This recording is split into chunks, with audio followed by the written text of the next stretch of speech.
Oh man, I actually pushed the go live button like 2 minutes early, and so you probably, if you started coming on right on time, you're going to miss my first few words. But welcome to Foresight TV. It's another Friday. We are into November, heading into the end of the year.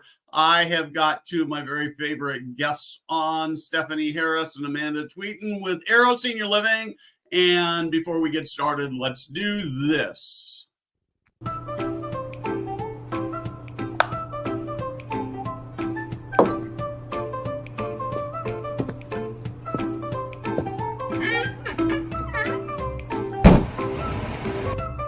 Hey guys, Steve Moran here.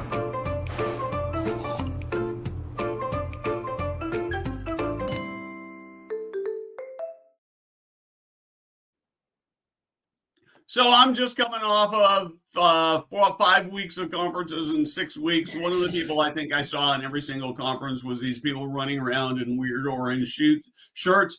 At leading age, they were actually running around in weird orange velour chat. Did I say that wrong? I'm sure I did. Tracksuits, and that's the folks from KARE, besides being known for their kind of orange, crazy shirt. They actually do an amazing thing helping senior living communities have temporary staffing. And they do it at a whole bunch less money than it costs you to use a traditional staffing agency. And of course, if you have somebody they send to you and you fall in love with them and they fall in love with you, you can hire them at no additional cost. And so they are really changing the way staffing is being done. And if you're not already using them, everybody should be. You should check them out. Stephanie, Amanda, I'm so glad you're here. Hello, Steve. How are you? Thank you for having us. So we probably ought to start with just a little overview of who Arrow Senior Living is for those who might not know. Who gets to do that? That's Amanda does. Stephanie. Okay, Amanda, go. Yeah, no, that's totally Stephanie. Well, okay, I will take it, but Amanda will correct it. So, well, Arrow Senior Living is a Midwest operator that started in the business as a turnaround consultant, providing sales support, where most of the leadership, including senior leadership of the organization, Amanda and I included, lived probably 10 plus years moving from community to community, working to help previously struggling communities turn around, and certainly influenced our way of operations as we switched to a operating platform and eventually development. We are now 33 communities later and growing. I've got a handful in the pipeline, several opening up this year, and really excited about making senior living fun and doing things that are difficult instead of the easy way, because it's the right thing to do. And so, Amanda, what are you going to correct? I was going to say, I don't really have a whole lot of edits to that. I do think one of the things that we tell individuals who interview with us is, like, if it's not hard, we don't want to do it. So there is like an element of us always trying to take the path of least resistance. We say that soon after either you're going to love us and you found like a home for life, or you're going to hate us. So. You know, I really love that, right? Because it means that you don't have many ambivalent employees. And I think ambivalence is actually the very worst, because if they're terrible and they hate it, you're going to know that and help them go find something they're going to love better. And if they love it, they're going to be all in. So I want to start with kind of the things you want to do, but I want to actually address this, what you have on your title there, Amanda, this COO Swifty. I want to know exactly what Swift has with senior living. Well, Steve, as you know, or maybe you don't know, being a Swiftie means that you are like an avid fan of all things Taylor Swift. And it's not just about Taylor Swift, but it's about the community of people who kind of gather together because they love the same things. And so fortunately or unfortunately for the people that work at Arrow, I have drugged them along in my Swiftie fandom and the things that I admire about her marketing style or the things that I just really enjoy about her. We have found ways to incorporate it into our day-to-day business, which makes me so happy. And so when you said that you wanted to talk about all the things that I have Swiftified at Arrow, this just felt like the best Friday afternoon of my life. So great. Well, I'd actually like to talk a little bit more about what you do, but I want to just for a minute, I want to pop in Jada, who runs things in the back here, and you do it. We always mess it up. So Jada is a fellow Swiftie. Although I would tell you that got her shirt on. I will tell you that Jack Cumming, who is part of our team and writes for us regularly, is also a Swiftie. Ah, and so he and Jada on our Friday morning meetings will also Swift out. So maybe Jada, I'm going to even pick on you for just a minute. What does being a Swiftie have to do with senior living and Foresight from your view? Well, exactly what Amanda said. I feel like her approach to marketing is so different and like so unique and so special just because I feel like she's created such an avid fan base around her and people that are willing to pick up the breadcrumbs that she's leaving in her songs and her music. And she's very personable in that way. So I feel like, bringing that into senior living and, keeping people excited about what you're doing next and excited about the projects you're doing in a way that's like building a relationship between her and her fans is very unique. And I feel like that's something that, Arrow Senior Living is obviously doing. As I see the chat, you guys are awesome. Cool. Yeah. Thank you, Jada. So I'm going to let you go back in the backstage there, Jada. Talk to me a little bit about more what you are Swiftifying. Is that I don't know if that's the right word in Arrow. Well, Steve, there are so many things, and I will try my best not to just word vomit on you all of the things. And I'm hoping that Jada loves all of these moments. But it very first started, the marketing team that we work with that's led by this lovely lady named Shannon Novak. We decided that we wanted to have a fun way to explain senior living to people who are not familiar with it. Because you think about it, a lot of our potential future employees, like when you think about senior living or you hear the phrase senior living, a lot of people equate it with a nursing home. Not everybody understands the wide variety of jobs that are available within senior living. And so we're like, how do we, in a fun and playful way, get in front of high school students, college students, people who are looking for an opportunity and grab their attention? And then you think about it, in senior living, a large base of our employee populations tends to be female. So, this was right up our alley. And so this is what we did. For those Swifties watching, you will understand this. In the Lover music video that Taylor Swift does in her Lover song, I saved a picture for it. You won't be able to see it very well, but Jada will understand. So this is the Lover house. It shows up here. It shows up in a video that Taylor sings called Lover. Well, does this look familiar? We created a little, I've got to figure this out.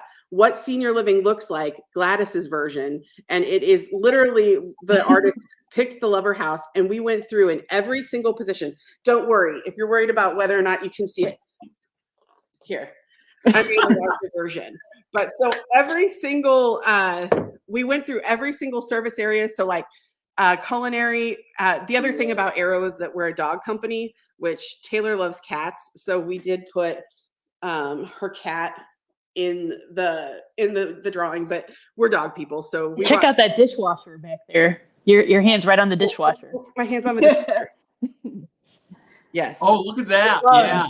Yeah. So essentially every position that exists within senior living, whether it's in admin, resident services, housekeeping, wellness, human resources, we found a dog with personality traits that match that position. And so especially the most debated, the executive director position. Oh yeah. So the one fight that Shannon Novak and I have ever had, like literally didn't speak for like a period of time, was what position should sit in the executive director spot. And it was between a border collie and what did she actually choose? She chose Australian. Border Collie, and I was fighting for something else.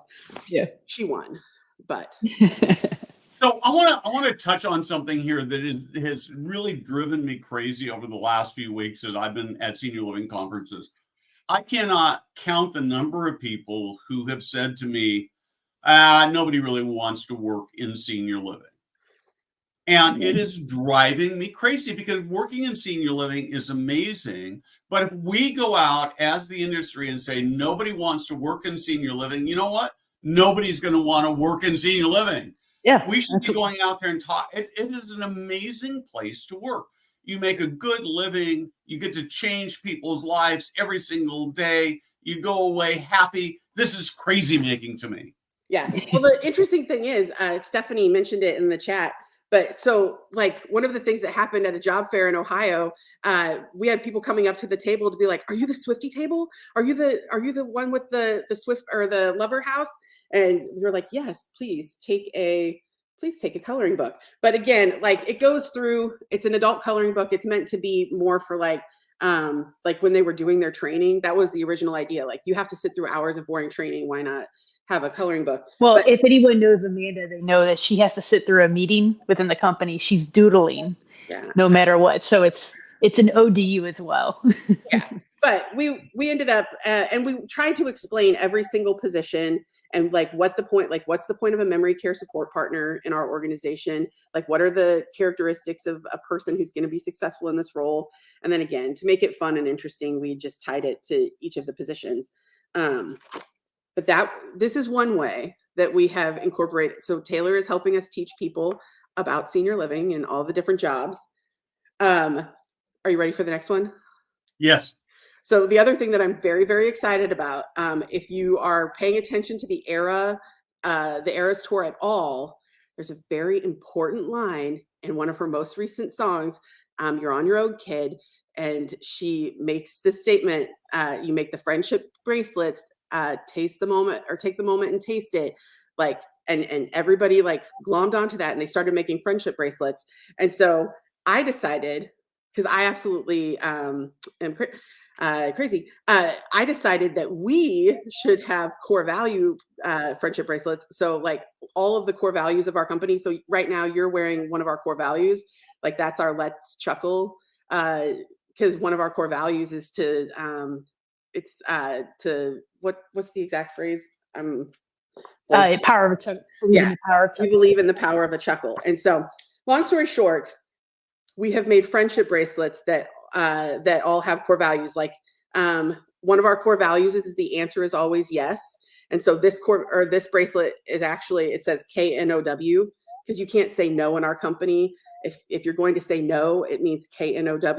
You just don't know enough to say yes yet. And like Stephanie, I'm listening to understand and not to respond. Yeah. So we're listening for bias with bias. So like when I say that we make friendship bracelets and for new hires, like we opened up a building in Arkansas and I was doing the orientation and I was like, guys, we've come to the point of orientation where we get to pick out our core values friendship bracelet. And I'm sure that a couple of the gentlemen in the orientation weren't as excited as I was, but they did take a bracelet and that made me very happy. So I want to have other people.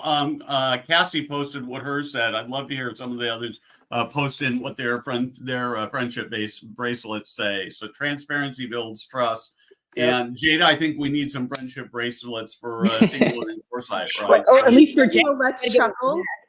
I can send you one of our core values is about being loyal and dedicated. So we have like a ride or die friendship bracelet. It's like Jada, I will send you a packet and you can share. Distribute. So excited. Cool. And then go ahead. So next.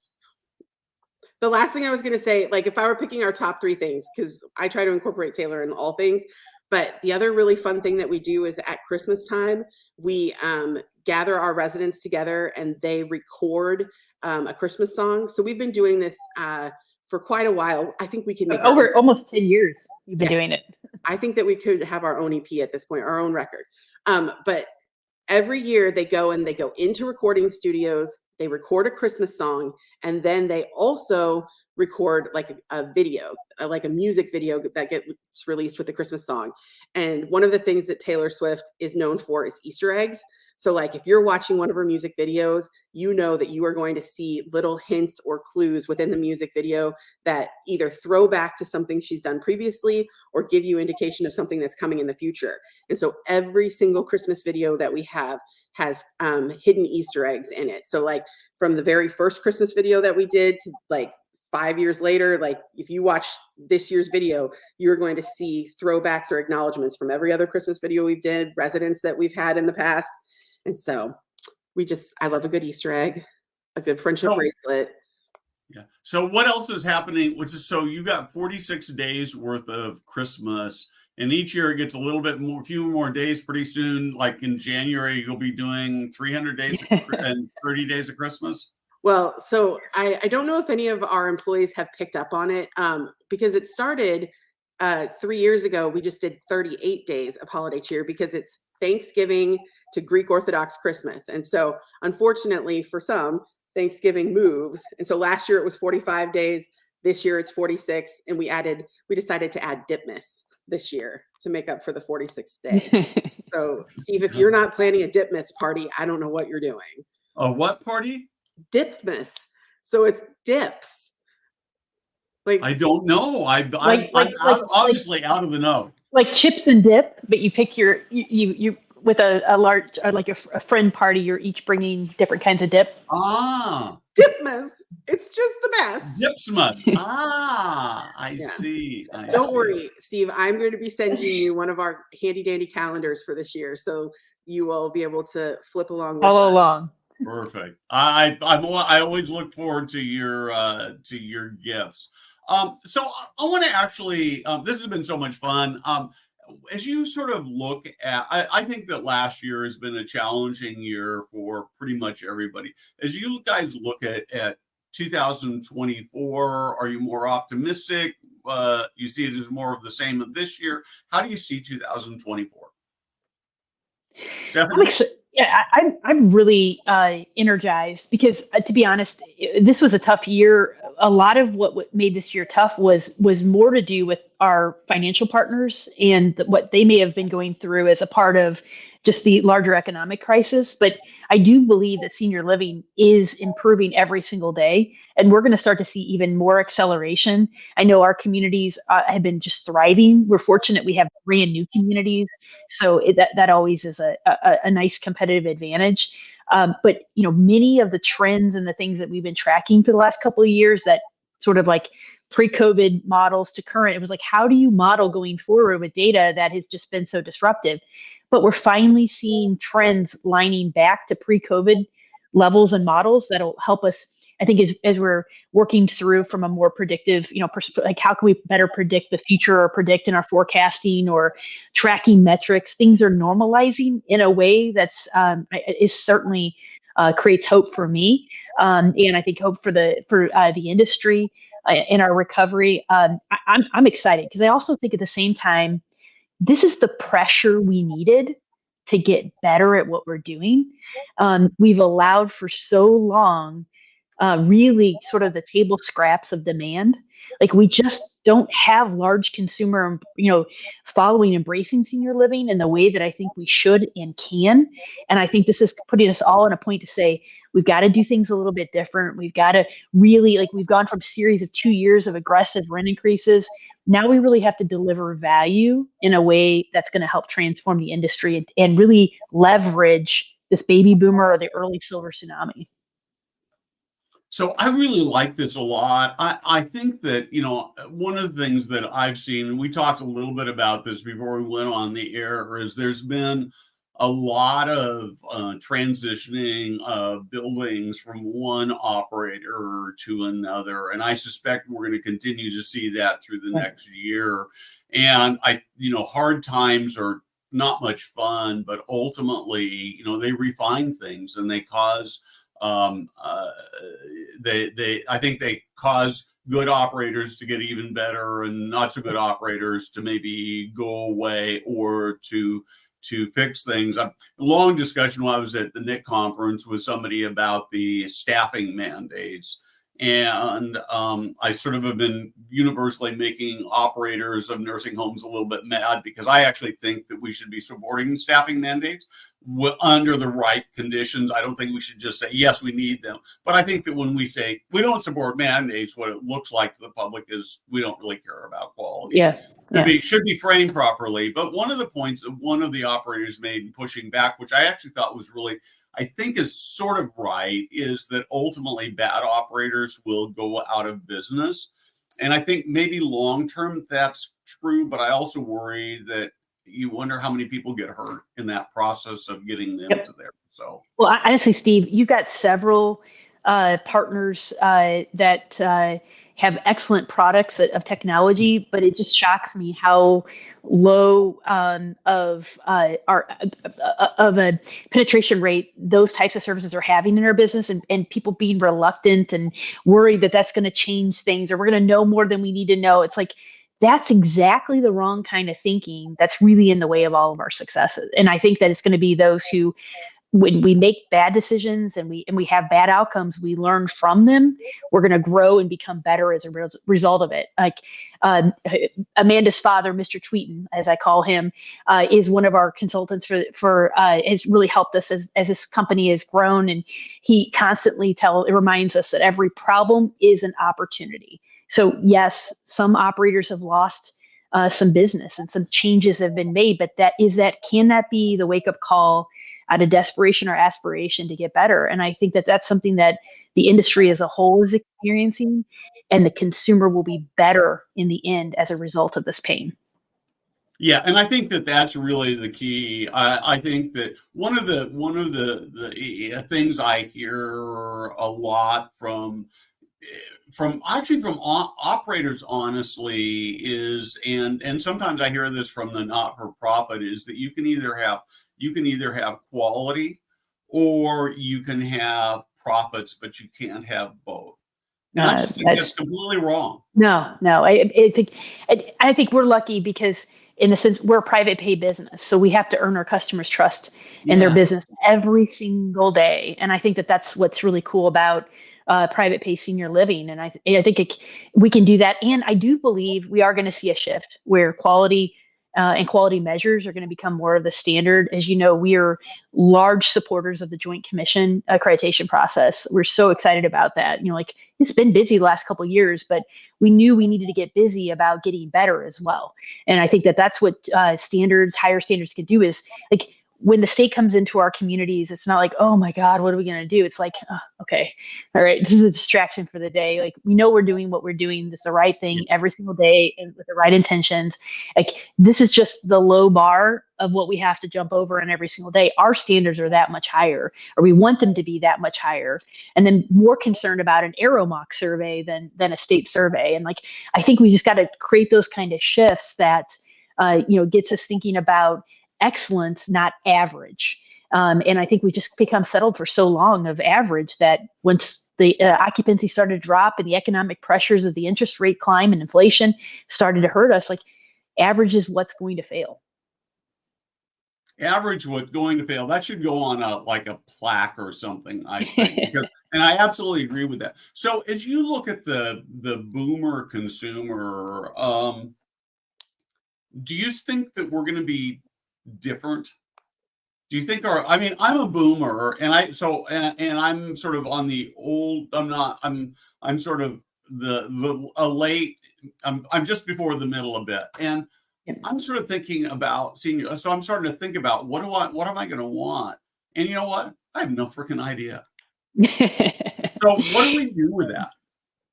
Yeah, I think it's going to be a bit of a shift, but I think what we're learning about managing employees is going to be early insight to how we're going to have to shift our business and how we deliver service too. Because we have to be more collaborative. We've got to listen more. We do so much in our business of telling people what to do and when to do it. And I think we do, when we translate that into the workforce, they left us during the Great Resignation. And so companies are trying to figure out new ways to embrace or change their culture to be more collaborative. But I think it's that business model shift as a whole in a global sense.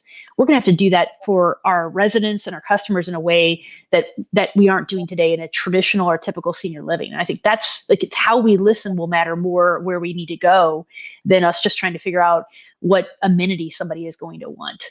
I think that's secondary to, truly giving somebody a place to belong.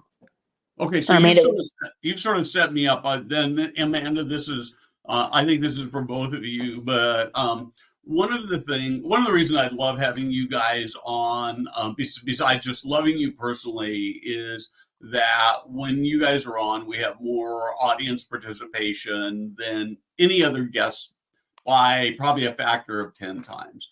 And they're mostly your team members. Yes. And it's clear that they are crazy passionate about you as leaders, about Arrow as a company.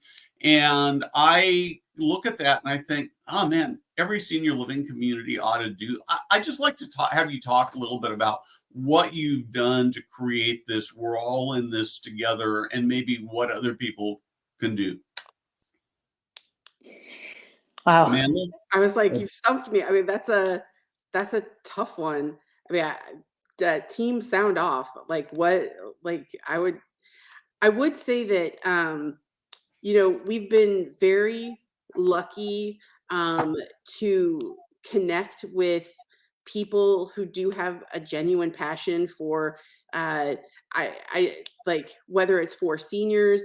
I think of like Kayla Barlow, who, the Hearts of Service with Kayla and Kaylin, or you've got people who are super passionate, like Boyd with plant operations and asset management. I mean, like Gwen with what she does in terms of everybody kind of, Alyssa and Colin. I can think of every single person that kind of like they sit and they lead our team. I mean, we have been lucky to find people who are genuinely passionate about the things that they do. And I do think that, well, and letting them live their passion. Yeah. In the work that they do. I think that's key. And frankly, hardly anyone came from senior living. I think that's another really cool part of the chemistry. Yeah, that's true. One of the things I talk about, we do every single leader in our company has like an onboarding class that they do every month for new hires at the leadership level in the company. And mine was yesterday. And one of the things that I was talking about, because one of our core values is I strive to be humble. It's not something that just everybody is good at. And I was telling them, for many years, right before I taught this class, I would have to go Google humble to make sure that I remembered exactly how to communicate it. And here's what I have learned.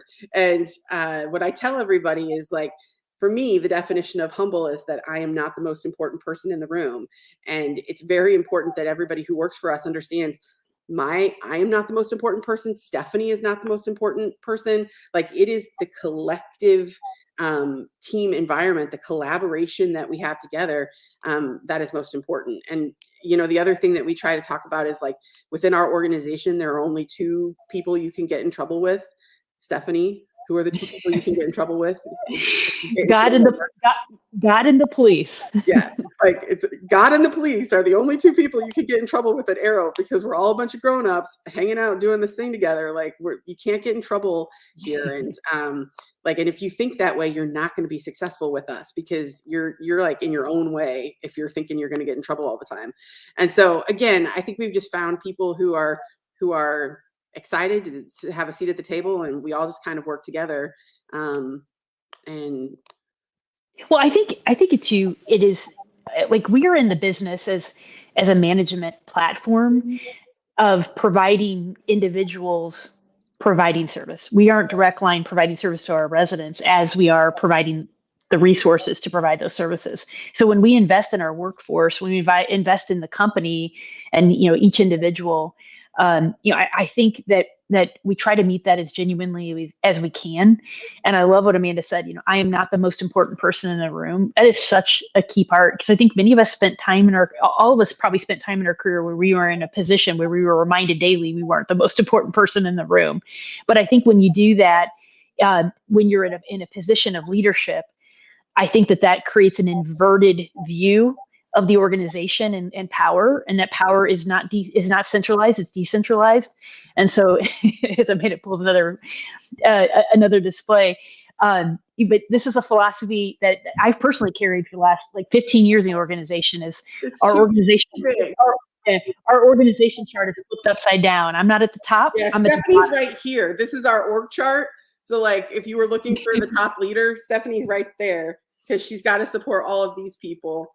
And then we didn't do it like a typical org chart, because we're really just a network of people. It's a little confusing. I need a copy of that, Amanda. Yeah. I need a copy of that. So I want to, one of the comments that Cassie put up, where is it? Here, I'm going to pop it back up for you to see. We also love to battle it out. I want you to talk about how you battle it out and stay friends. Well, let's say this first. The battle probably starts with Amanda and me. And believe it or not, we first met each other at a debate tournament. Yeah. So it probably it's rooted in the start of our partnership within this, really it's rooted in how we operate this business, is that we're not right? We're not the most important person in the room, nor is our thought. We're certainly the loudest, so you have to be comfortable with communicating. And as a result of that, we've talked in the past, and we've been on your call about how Michael Buckley is such an important part of our team. He is a professional life coach that chief feeling officer, chief development. He spends time helping people find their voice and to be comfortable in their communication and being able to represent their ideas. And I think that all too often, sometimes the very best ideas aren't comfortable in that setting or having that kind of exchange. And I think we invest a lot of time helping individuals get there. Yeah. One of the again, you guys are getting the brunt of this because I just came off of my onboarding yesterday. But one of the things that I talk about too in those classes is when we get into these discussions, no one is good or bad or right or wrong. We are just different, and we have different perspectives. And one of the things that Buck talks to the teams about is that feedback is given as an indication of care. If I'm going to take the time to tell you what I need or tell you what I think, I'm doing it because I care. So you don't want to take, a lot of times when somebody gives feedback, if you hear it from a place of ego, you bristle. And one of the things I say in the company is bristle and breathe. You're going to have that reaction, but take a breath.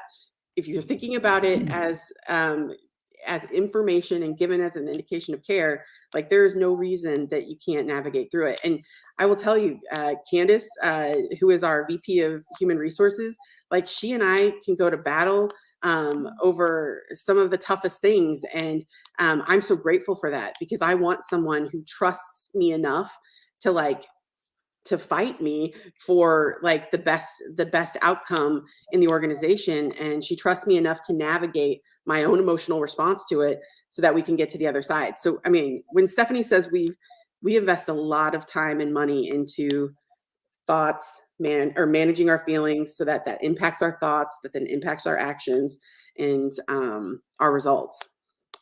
We're a feelings company. We feel things. We're in the feelings business.